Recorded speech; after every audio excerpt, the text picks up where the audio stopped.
네, 오늘 한판 인터뷰 주인공은요, 최근 상식을 주제로 책을 낸 분입니다. 이번 대선 국면을 상식의 눈으로 보자고 당부하신 걸까요?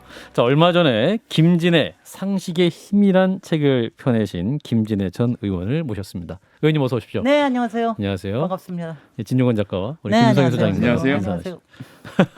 자, 의원님 별명이 김진 에너지라고 들었습니다. 플러스 김진 에어컨.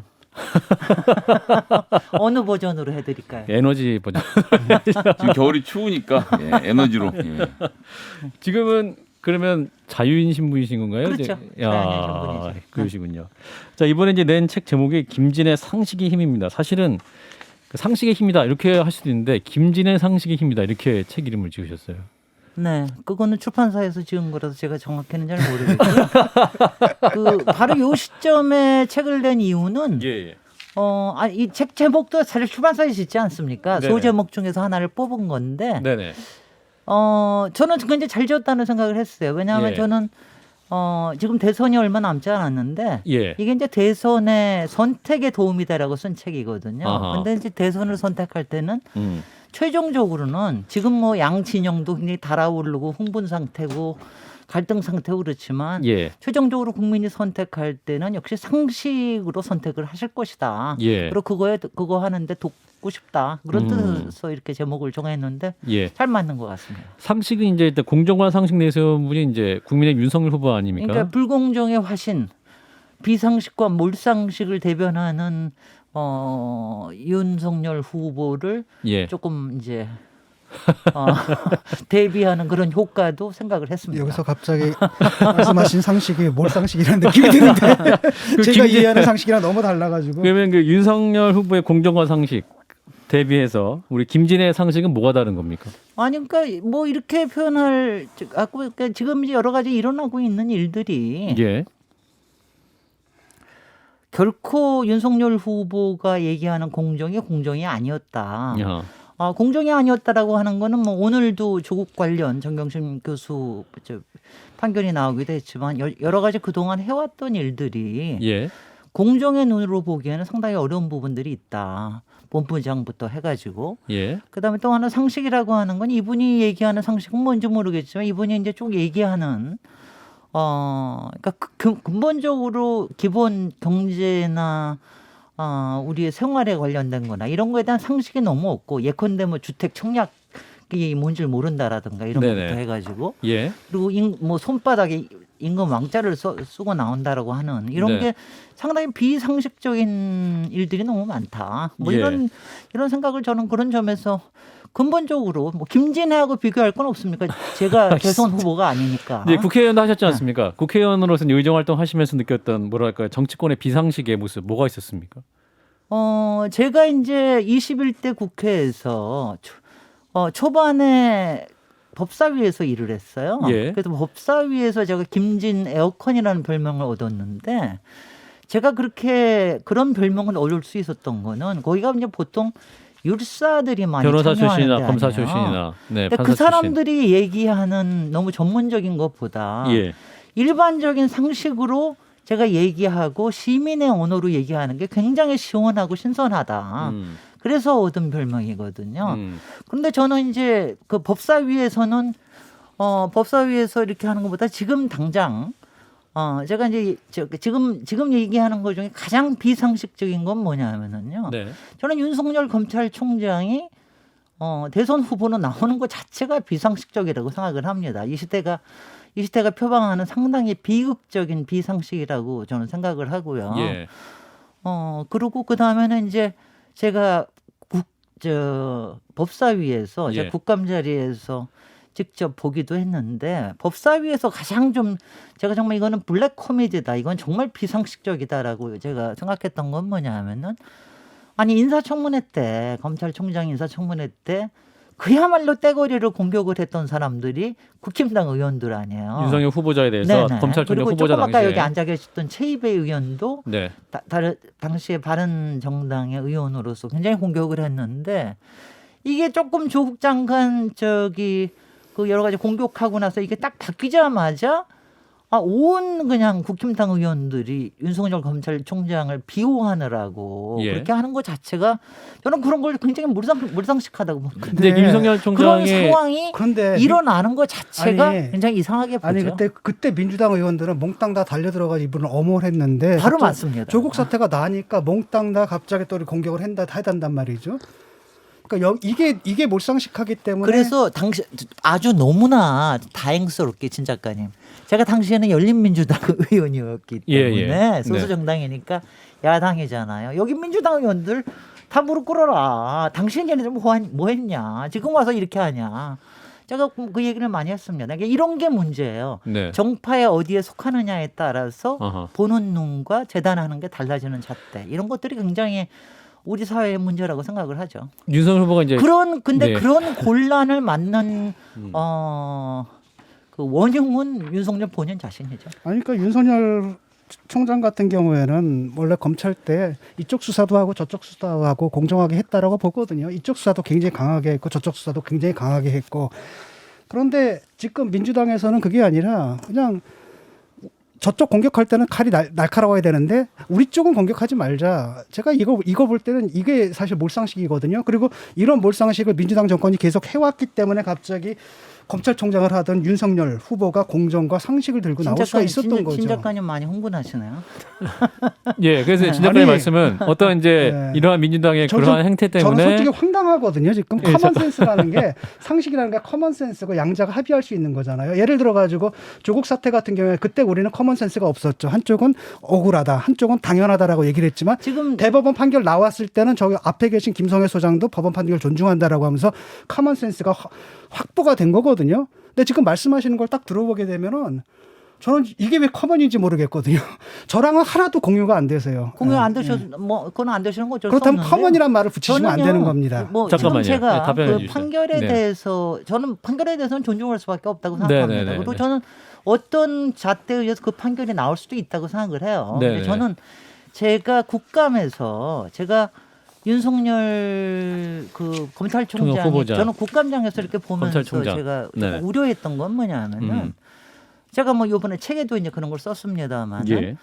그러니까 만약 조국 장관이나 조국 장관 부인에 대해서 어떤 문제가 있다 하더라도 예. 그런 방식으로 하는 거는 저는 문제가 있었다고 생각을 합니다. 그건 뭐냐면은 대통령의 인사권에 바로 도전을 하고 그리고 인사청문회가 있던 날에 바로 기소를 하면서 여러 가지 으름장을 놓고 이런 것 같은 건 굉장히 바람직하지 않았다. 뭐 이런 생각을 해서 그런 거는 상당히 비상식적인 공격이었다고 보고 그리고 그 배후에 지금 이렇게 뒤로 돌아서 보면 이번에 저 김건희 녹취록에도 나왔지만은 야 이게 사전 기획된 게 아니냐 여러 예. 가지 공격하는 것 자체가 여러 가지 정치적인 목적을 위해서 기획했던 거 아니냐.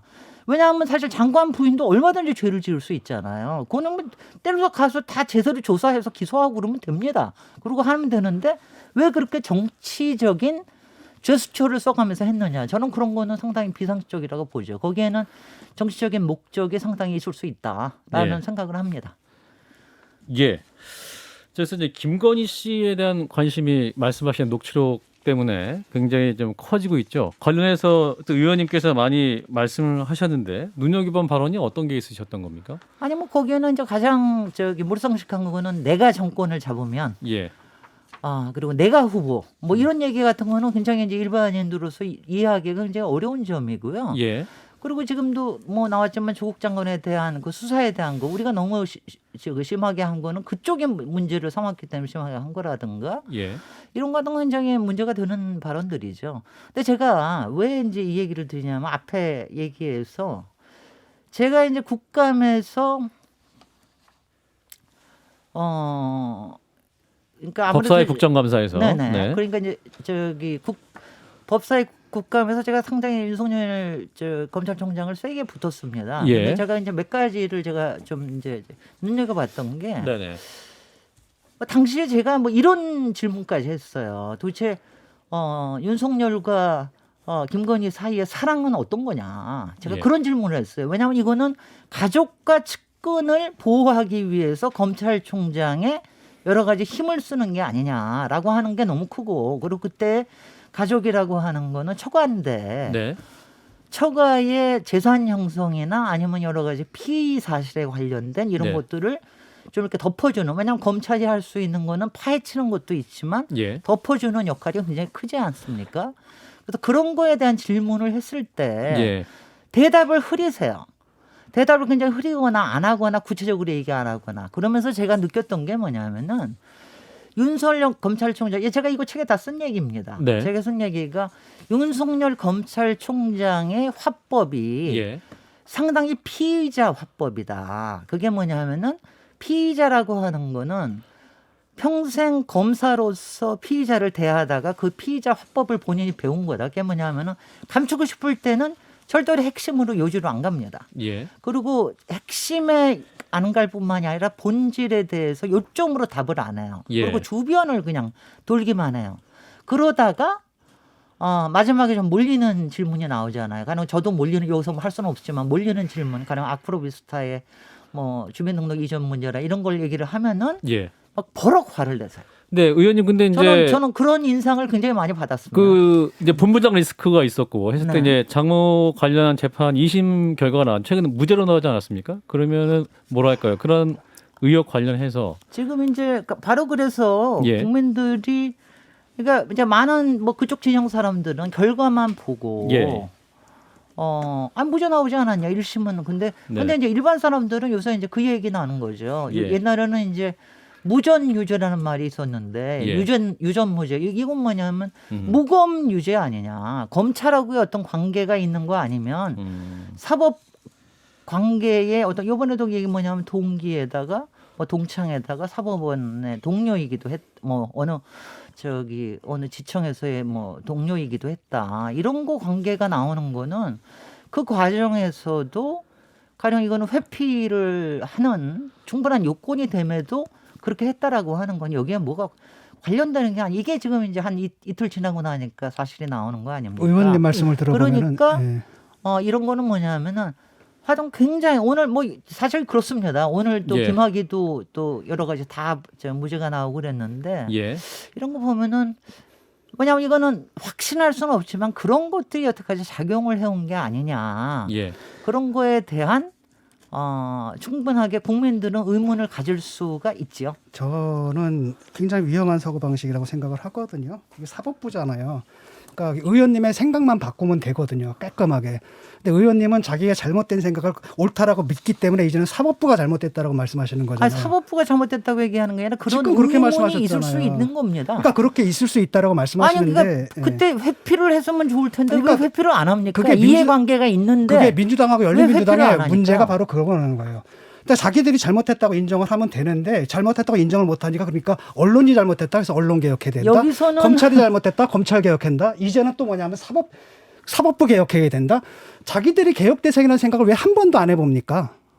아니요, 개혁은 어디에서나 필요하고요. 예. 본인 개혁부터 하셔요. 잠깐만요. 예. 의원님 답변해 주세요. 예. 네, 아니요, 그러니까 홍보를 하셔서 좀 거기에 대해서 질문하시죠. 그러니까 네, 네. 이게 상식입니까 지금?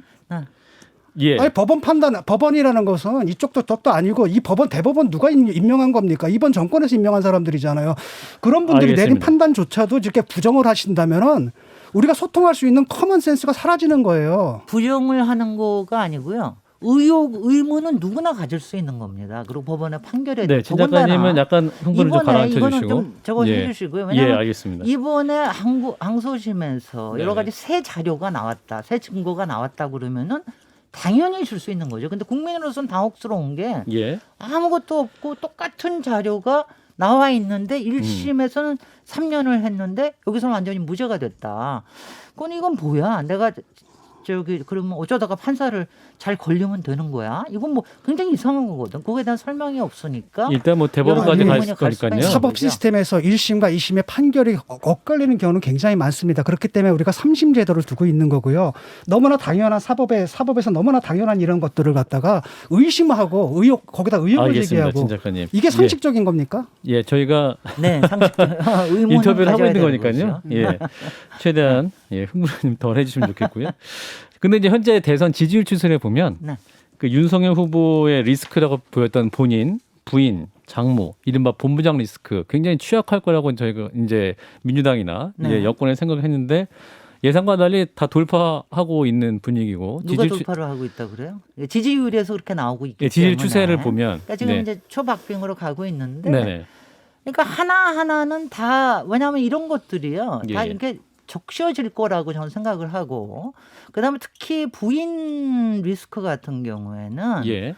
지금 이제 그 물론 MBC가 뭐 처음에 잘 못 터트린 것도 있지만 거기에서 저는 MBC에서 처음부터 내가 정권을 잡으면 그거 하나로 처음 시작했었으면 완전히 임팩트가 달랐을 거라고 생각을 하거든요. 그런데 저렇게 천박한 인식의 부인이 예. 그동안 상당한 부분에서 정치적으로도 남편을 여러 가지 조종을 해왔다라고 예. 하는 거가 여러 가지 들어갔을 때는 여러 가지 걱정이 사람들한테 걱정이 생길 거고요. 특히 거기에 무속이라고 하는 것까지 이렇게 들어왔을 때는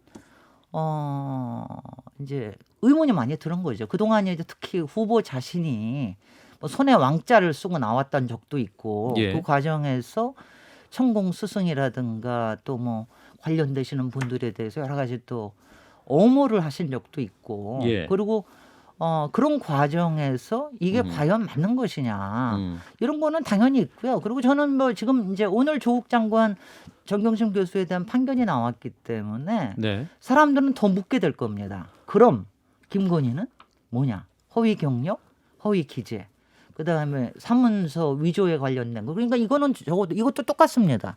이것도 마찬가지로 마지막에 판결이 될지는 몰라요. 근데 이거는 그동안에 윤석열 검사가 해왔던 거 얘기하면 이건 정확하게 수사가 되고 필요하면 기소가 돼야 되는 거 아닙니까? 네. 그러니까 이런 거에 대한 게 과연 저기에서 어떤 휘둘림이 있어서 저걸 못하는 것이냐. 그럼 윤석열 검사나 검찰총장으로서의 권력이나 아니면 이제 유력한 대선 후보 앞으로 대통령이 되면 무엇을 더 덮어주려고 그럴 것이냐. 예. 이거에 대한 일반 국민들의 의구심은 있게 마련이죠. 그런 점에서 이재명 후보의 최근의 전략에 대해서 좀 여쭤보고 싶은데요. 네. 이제 네거티브를 중단하겠다 이렇게 직접 말씀도 하시고 뭐 약간의 논쟁이 있었습니다만 어쨌거나 네거티브를 멈추자 이렇게 이야기를 하면서 이 논란을 몰고 가는 자체가 본인에게 유리하지 않다고 판단한 전략 같은데 이 전략은 좀 어떻게 평가하십니까? 아니 근데 저는 뭐 항상 얘기하지만 네거티브하고 검증하고는 다르다고 생각을 합니다. 그러니까 네. 후보로서는 말하자면 조금 더 직접적인 종류의 공격 이런 네. 거나 이런 거는 조금 뭐 안 하려고 하는 게 더 좋을 수가 있어요. 예. 왜냐하면 훨씬 더 프레지던셜하게 보여야 되니까. 예. 그런데 주변에서 특히 언론은 말할 게 없죠. 지금 이 부분에 대해서는 지금 허위 경력과 허위 양력과 이 부분에 대해서는 지금도 집요하게 질문을 할 뿐만이 아니라 예. 예. 이번에 그 녹취록에서 나왔던 여러 가지 부적절한 말에 대해서 이 부분에서 윤석열은 어떻게 생각하고 있는 것이냐. 예. 미투에 대해서 폄훼한 거에 대해서는 어떻게 생각하는 것이냐. 윤석열 후보에 대해서 질문을 하는 게 또 필요하거든요. 근데 예. 윤석열 후보도 지금은 그냥 가령 뭐 홍준표 후보에 대한 공격, 유승민 후보에 대한 공격 이런 정도만 대답하고 나머지는 하나도 대답을 안 하잖아요. 이런 거는 우리 국민들, 저도 이제 국민 중에 한 사람으로서는 이런 거는 당연히 검증 차원에서 해야 된다고 생각을 하고요. 예. 저는 이제 저도 서울시장 후보 때 단일화 과정에서 상대편을 이제 저를 때 제가 네거티브 한다. 근데 저는 네거티브 하는 거하고 검증하고 하는 거하고는 네. 조금 차이는 좀 있습니다. 그러니까 인신 공격을 하는. 저는 뭐 이런 생각을 해요. 저는 뭐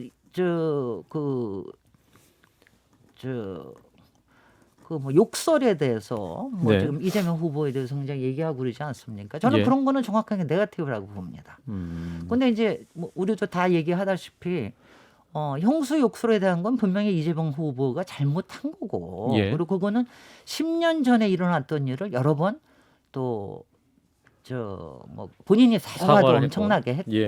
그리고 이게 법원까지 갔던 일이고 그리고 이거는 정확하게 법원의 판단에 의하면 정확하게 이거는 개인사적인 일입니다. 지난번에 왜 김건희 녹취록 7시간에 대해서 얘기할 때 개인사에 대해서는 얘기하지 말라고 그러지 않았습니까? 예, 예. 그러니까 이런 거는 정확하게 개인사적인 일인데 이거를 다시 얘기하거나 이러는 건 저는 정확하게 저는 네거티브라고 보고 그러나 김건희 녹취록에서 나온 거라든가 아니면은 장모님 건에 대한 거라든가 아니면 그리고 본인에 대한 것도 뭐 여러 가지가 있습니다만은 그런 거에 대한 거는 네거티브라기보다는 아직도 검증이 들어가고 그리고 거기에는 후보가 직접 나서는 것보다는 언론과 국민들이 훨씬 더 적극적으로 나서야 된다. 이제 이렇게 서울시장 생각을 합니다. 선거도 치러 보셨으니까 이제 국민의힘의 주장은 그런 종류의 네거티브가 그때 이제 생태탕 논쟁하고 결국은 비슷한 흐름으로 가서 자기들한테 손해날 게 없다 이런 식으로 지금 입장을 취하고 있는 걸로 보이거든요. 네, 이거는 확실히 있어요.